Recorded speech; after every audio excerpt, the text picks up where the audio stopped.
Bom dia, tudo bem? Agora é de manhã. Devia até abrir ali para ficar mais bonito com o solzinho atrás, mas no fim não vou fazer. Esse vídeo é o início de uma série de vídeos. É uma série de vídeos que eu não queria estar gravando. Eu já gravei um vídeo sobre, que eu não postei, porque eu acabei tendo que cortar e eram vídeos muito longos, acabou ficando mais de uma hora. E eu tive que cortar em 3 vezes e meu celular não aguentou juntar. Eu vou estar regravando, infelizmente, com uma tristeza no meu coração, porque isso remete tanto a mim quanto à nossa geração. Do que tu quer dizer, tá falando? Bom, por mais que eu nunca tenha lido Cartas de um Diabo a Seu Aprendiz, eu quero muito ler esse livro. Uma coisa é certa, a gente não precisa de outro meio de entender o diabo do que pela Bíblia. E por que que eu digo que eu tenho uma tristeza em trazer essa série de vídeos? É porque vai ser justamente compreendendo o jeito que ele age e trazendo para o dia de hoje, como é que ele está agindo hoje em dia. Ah, eu tenho uma tristeza porque o Brasil. Eu trago esse vídeo pensando principalmente no Brasil, em mim mesmo, porque eu mesmo fui vítima do Satanás, de suas artimanhas, e em amigos meus que eu conheço, familiares, meu núcleo, mas eu vejo assim, todo o Brasil. O Brasil é um país, um dos países mais cristãos do mundo. A gente tem, sei lá, 50% da população católica, 30% é protestante. A gente tem tipo 80% da população, daí os exagerando, então tipo, a gente tem, sei lá, 60% da população é cristã, e daí os outros 40% estaria dividido entre ateus, espíritas e tudo. Mas mesmo assim, 60% se declarando cristão, essa quantidade não reflete na qualidade, porque muitos estão vivendo até mesmo de um falso evangelho. Muitos também estão vivendo de um cristianismo artificial, e muitos estão vivendo de um falso relacionamento com Deus. Mas além disso, o que eu não quero focar hoje no relacionamento, coisas muito importantes. Eu vou trazer esse assunto do relacionamento e eu quero depois trazer um outro negócio de vídeo sobre relacionamento com Deus. E olha aqui que eu nunca faço vídeos constantes, né? Mas eu tô achando muito necessário. Ah, mas é que muitos, além de estarem vivendo um relacionamento com Deus fraco ou algo do tipo, muitos estão sendo enganados pela serpente no dia de hoje. Muitos estão sendo levados a acreditar que estão seguindo o Evangelho, mas não estão. Ou até muitos cristãos mesmos, assíduos, caindo nas lábias da serpente. Isso é algo que me preocupa muito. É algo que me preocupa muito no nosso cenário brasileiro. Deixa eu ver se tá gravando esse vídeo, porque às vezes eu. Perdão, às vezes eu não coloco pra gravar, tô aqui com o Espírito Santo falando junto comigo e tal, enfim. E eu vou trazer nessa série de vídeos alguns tópicos. Primeiro, como é que a serpente, as principais características da serpente. Eu acho que eu vou dividir em vários vídeos, porque eu poderia fazer uns 2 vídeos só. Tudo o que eu vou falar não terminei. Porém, é muito texto, é muita informação e eu nem terminei de fazer tudo para falar a verdade, para falar a verdade para vocês. Nem terminei de selecionar tudo, mas é muita coisa para trazer, tanto que uma parte dessa série de vídeos eu teria que eu vou trazer, eu já tinha gravado, mas não ficou 1h10, entendeu? Acaba atualmente sendo pesado, né? Não que eu pretenda diminuir o formato, a, a duração dos vídeos não vai continuar sendo vídeos longos, mas eu não vou fazer 3 horas de vídeo, compreende? Eu vou dividir então, como eu falei, primeiramente, como as características principais da serpente, tá? As principais características, eu vou trazer como resistir, como ficar de pé contra a serpente, como conseguir compreender os ataques da serpente e discernir. Então já temos 2 tópicos aí. Eu vou trazer teologia da prosperidade e eu vou trazer sincretismo religioso. Esses 4 tópicos. Por que teologia da prosperidade e sincretismo religioso vão vir como tópicos específicos? Porque eu vejo que são 2 coisas que mais atingem a gente atualmente, né? A serpente, ela utiliza de alguns meios. E às vezes ela não, e a maior parte das vezes ela não vai vir com o mais, como é que eu posso dizer?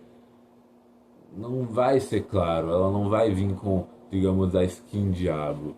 Ela não vai vir sempre com assassinatos, ela não vai vir com realmente coisas graves. Não, muitas vezes ela vai vir com uma verdade distorcida. Isso entra muito no sincretismo religioso, na teologia da prosperidade e eu acho que junto com o sincretismo religioso, com falsos cristianismo, falso evangelho. O que entra no falso evangelho? Bom, eu posso colocar aí principalmente mormon e espíritas, que se dizem cristãos,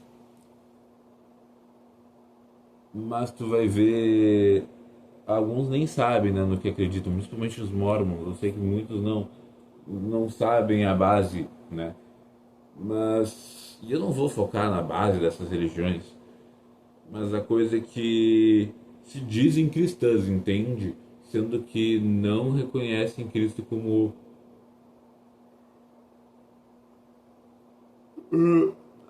está na Bíblia. Não é o Cristo bíblico. Eu queria então começar aqui trazendo Gênesis 3. Na Gênesis 3. Enrolei muito, já deve ser, deixa eu ver quantos minutos de vídeo a gente já tem aqui. Nós já temos 7 minutos só de falação. Então eu quero começar logo essa bagaça aqui. Gênesis 3. Eu tinha que fazer isso em live, né? Pena que não ia ter muito quem assistisse. Vamos abrir Gênesis 3, que eu vou ler algumas partes com vocês. Bom, então em Gênesis 3 a gente tem o pecado original. A primeira artimanha da serpente. Creia tu ou não na historicidade de Adão e Eva. Isso conta uma história verídica, divina. Isso conta uma história verídica que conta como foi o pecado original. Se tu não acredita que o Éden, não importa. Se tu é cristão, tu tem que acreditar pelo menos que isso daqui conta uma história que passa algo, que se referencia a algum evento verdadeiro. Eu já creio mais como algo verdadeiro, talvez não como literalmente no evento, lá na parte temporal que está descrito aqui. Mas isso não importa. O que importa é como a serpente age. É a primeira artimanha da serpente em toda a Bíblia e em toda a história. Em toda a história da humanidade. Porque era o início da humanidade ali. E a serpente é astuta. E ela sempre soube se aproveitar. Versículo 1. A serpente era o mais astuto de todos os animais selvagens que o Senhor Deus tinha feito. Ela disse à mulher: é verdade que Deus vos disse, não comais de nenhuma das árvores do jardim? A mulher respondeu à serpente: nós podemos comer do fruto das árvores do jardim, mas do fruto da árvore que está no meio do jardim, Deus nos disse: não comais dele, nem sequer o toqueis, do contrário morrereis. Mas a serpente respondeu à mulher: de modo algum morrereis. Pelo contrário, Deus sabe que no dia em que comerdes da árvore, vossos olhos se abrirão e sereis como Deus, conhecedores do bem e do mal. A mulher viu que seria bom comer da árvore, pois era atraente para os olhos e desejável para obter conhecimento. Colheu o fruto, comeu dele e o deu ao marido ao seu lado, que também comeu. Então os olhos de ambos se abriram e, como reparassem que estavam nus, teceram para si tangas com folhas de figueira. Quando viram o ruído do Senhor, Deus que passava pelo jardim à brisa da tarde, do Senhor Deus que passava pelo jardim à brisa da tarde, o homem e a mulher esconderam-se do Senhor Deus no meio das árvores do jardim. Mas o Senhor Deus chamou o homem e perguntou: onde estás? Ele respondeu: ouvi teu ruído no jardim da e aqui continua a história toda. Mas eu quero focar do versículo 1 ao versículo 7. Percebemos o jeito que a serpente fala com Eva. Ela nunca disse que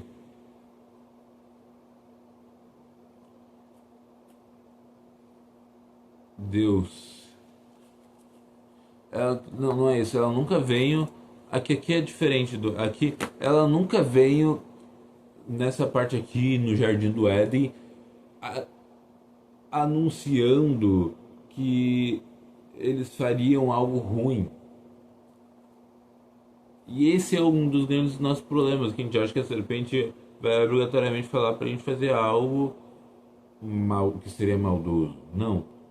A serpente, ela pega um significado e distorce do original, a ponto de que aquilo se torna um pecado. E ela torna atraente aos olhos. Ela não necessariamente vai te mandar fazer um pecado em si. Veja, não era pecado comer da árvore. Aquela árvore muito provavelmente estaria reservada para eles comerem no seu tempo, né? Cada coisa tem seu tempo no reino dos céus. Ia ter seu tempo. Deus não colocou a árvore ali para nada e aquilo ali existia para ser comido em seu tempo. Mas a serpente quis acelerar aquilo. Por que a serpente decidiu isso? Por um simples fato que, fazendo isso, ela condenava Adão e Eva à desobediência. Ou seja, ela não ordenou que Adão e Eva diretamente cometessem algo pecaminoso. No sentido, ela não... É muito difícil. Existem, obviamente, casos. Quem se envolve com religiões malignas, como satanismo e coisa assim, contam relatos de coisas horríveis que demônios contam para eles. Mas ela não vai chegar num cristão dizendo, vai lá e mata. Ela vai falar, porque não vai fazer mal, né? Poxa, já tá tanto isso e aquilo. Ela vai entrando na tua mente, entrando. É por isso que é muito importante conhecer as artimanhas dela. Aqui no jardim, ela usou da sedução. Ela seduziu Eva como?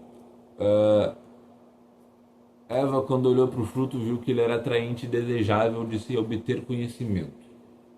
Ela mostrou algo desejável aos olhos.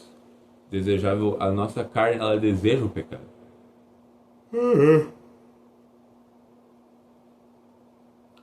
Por exemplo, tu tá num rodízio de pizza, tá? E tu tá cheio. Passa uma pizza muito boa. Desejável aos olhos. E se a serpente quiser te fazer pecar ali, quiser te fazer cair, o que ela vai fazer? Tu tá cheio, né? Nem consegue, já tá satisfeito? Não tem, né? Porque... mas essa pizza tá tão bonita assim. Senhor Deus criou comida, é pra comer mesmo, né? Não existe. Gula seria se tu... Gula é outra coisa, gula não é isso. Senhor Deus criou comida pra comer. Vai lá, tu devia comer. Como se fosse isso falando na tua mente. Tu compreende que ela não vai chegar e falar seja guloso. Não. Ela vai chegar e falar, poxa, aquela pizza ali, hein? Tão bonita. Tão desejável. Eu acho que tu tinha que provar, hein? Com isso ela entra na tua mente, assim como ela fez aqui com Adão e Eva. E ela pode te fazer desobedecer a Deus. Mas, com Adão e Eva eram mais inocentes. Talvez a melhor forma, a melhor demonstração da astúcia da serpente não tenha ocorrido em Gênesis 3. Gênesis 3 é ótimo para a gente pensar, para a gente ver isso, como ela é astuta e como ela consegue distorcer uma verdade, ela consegue fazer algo ser desejável aos olhos, que aqui não chegou a distorcer uma verdade, mas ela consegue fazer algo ser desejável aos olhos para fazer tu querer, né? Aquilo, mesmo que aquilo não seja bom para ti. Ela vai te convencer que aquilo é bom de alguma maneira. Em Mateus 4, versículo 1 a 11, a gente também vê isso. A gente vê isso um pouco mais aprofundado. Vamos começar. Jesus foi conduzido ao deserto pelo Espírito, para ser posto à prova pelo diabo. Ele jejuou durante 40 dias e 40 noites. Depois teve fome. O tentador aproximou-se e disse-lhe: Se és filho de Deus, manda que estas pedras se transformem em pães. Ele respondeu: Está escrito, não se vive somente de pão, mas de toda a palavra que sai da boca de Deus. Então o diabo o levou à cidade santa, colocou-o no ponto mais alto do templo e disse-lhe: Se és filho de Deus, joga-te daqui de baixo, pois está escrito: Ele dará ordens a seus anjos a teu respeito, e eles te carregarão nas mãos, para que não tropeces em alguma pedra. Jesus lhe respondeu: Também está escrito: Não porás à prova o Senhor teu Deus. O diabo o levou ainda para uma montanha muito alta, mostrou-lhe todos os reinos do mundo e sua riqueza. Ele disse: Eu te darei tudo isso, e se caíres de joelhos para me adorar. Jesus lhe disse: Vá embora, Satanás, pois está escrito: Adorarás o Senhor teu Deus e só a ele prestarás culto. Por fim, o diabo deixou e os anjos se aproximaram para servi-lo. Bom, se em Gênesis 3 o diabo ele fez algo que fosse palatável aos olhos de Eva, em Mateus 4 ele foi além. Ele também fez isso, tá? Quando a gente vê todos os reinos do mundo ele oferecendo isso a Jesus. Ou, de certa forma, quando ele fala para Jesus: tu não é Deus, vai lá, invoca a comida, transforma essa pedra em pão. De certa forma é palatável, Jesus estava com fome. Mas ele foi muito além. Como eu falei, o diabo ele vai pegar uma verdade, ele vai se disfarçar, ele vai distorcer essa verdade. Aqui a gente vai ver que o diabo ele utiliza justamente das escrituras. Ele utiliza do Antigo Testamento, que era o que se tinha naquela época, ele utiliza da Torá, para poder enganar Jesus. Obviamente, Jesus, sendo Jesus, não foi enganado. E ele usou do principal artifício que a gente tem contra o diabo, que é a arma, é a espada do Espírito, que é a palavra de Deus. Esta Bíblia sagrada, tão lindinha que a gente tem, ela mostra quem é o nosso Senhor. E se nós não a conhecermos, o diabo, falsos profetas, enfim, vão pegar e vão se utilizar da palavra justamente para poder te enganar e te afastar da palavra. Tu entende que a importância de tu conhecer e tu ler a Bíblia vem de além do teu relacionamento com o Senhor, é para te não ser enganado, porque vai ter muito nesse mundo gente querendo distorcer a Bíblia para poder ganhar em cima disso, para poder fazer tu cair, para poder ser pedra de tropeço. Enviados do diabo vão fazer isso. O próprio Satanás vai fazer isso contigo, ele vai pegar e vai. E tu tem que conhecer. Então, a gente veio aqui então hoje as duas principais formas que o diabo age, que é pegando algo e transformando em palatável, em desejoso, e pegando algo e distorcendo algo de Deus e distorcendo, fazendo parecer ser de Deus ainda, mas não sendo mais, ou pegando algo do mundo e fazendo parecer das trevas, né, e fazendo parecer da luz. São as duas principais artimanhas. Eu espero que vocês tenham compreendido a mensagem, já ficado um pouco mais preparados, né? Porque isso é algo muito importante que a gente poucas vezes debate. Nas igrejas a gente esquece de falar sobre o diabo, e mas é algo muito importante de se ver. Veja, não confundam. Não precisamos recorrer a espiritismo, a satanismo, a umbandismo para compreender como que é o contato com espíritos, o contato com demônios. Tudo que a gente tem necessário está na Bíblia e a gente não fala sobre. E é isso, por isso que eu estou trazendo aqui para nos aprofundar um pouco. Então no próximo vídeo eu vou aprofundar, entrar. Hoje então eu falei de Mateus 4 e Gênesis 3, Mateus 4 do versículo 1 a 10, Gênesis 3 do versículo 1 ao... deixa eu conferir aqui para vocês. Do versículo 1 até o 7. Tchau, tchau. Até a próxima.